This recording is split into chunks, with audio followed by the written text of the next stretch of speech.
The fall. The scene opens in a dimly lit apartment. Papers are scattered on the floor. A young man, Arav, sits on his bed, his face buried in his hands. His phone buzzes with rejection emails. Arav voiceover. Another rejection, another failure. Maybe I'm just not meant for this. His mother, Mrs. Mehta, peeks through the door, concerned. Mrs. Mehta, Arav Beta, are you okay? Aravi don't know, Ma. I've tried everything. I work hard, but nothing seems to work. She walks in, sits beside him, and gently places a hand on his shoulder. Mrs. Mehta, do you remember when you were a kid and you fell while learning to ride a bicycle? Arav, yeah, I fell hard. Mrs. Mehta, and what did you do? Arav pauses, then sighs. I got back up.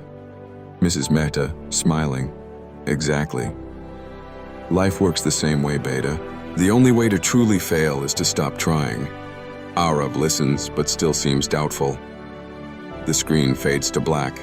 Our scene 2. The turning point. Arav sits in a cafe, scrolling through job postings. He overhears a conversation at the next table. A businessman, Emster Khan, speaks passionately about perseverance. Khan, you know, I failed 10 times before my business took off. But each failure was a lesson. If you learn from failure, you never truly lose. Arav's eyes widen. He pulls out a notebook and writes, Failure is lesson. Montage. Arav wakes up early, exercises, studies harder, networks, applies again with a stronger resume.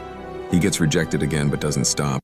Scene 3. The rise. Months later, Arav sits at his desk when his phone rings.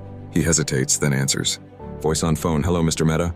We loved your application. We'd like to offer you the job. Arav's eyes fill with tears. He clenches his fist in triumph. Arav whispering, I did it. Cut to Arav standing on his apartment balcony, looking at the city lights. He smiles, knowing this is just the beginning. Arav, voiceover. Failure isn't the end. It's just a stepping stone to success. Screen fades to black with the words, rise, fall, learn, rise again. The end.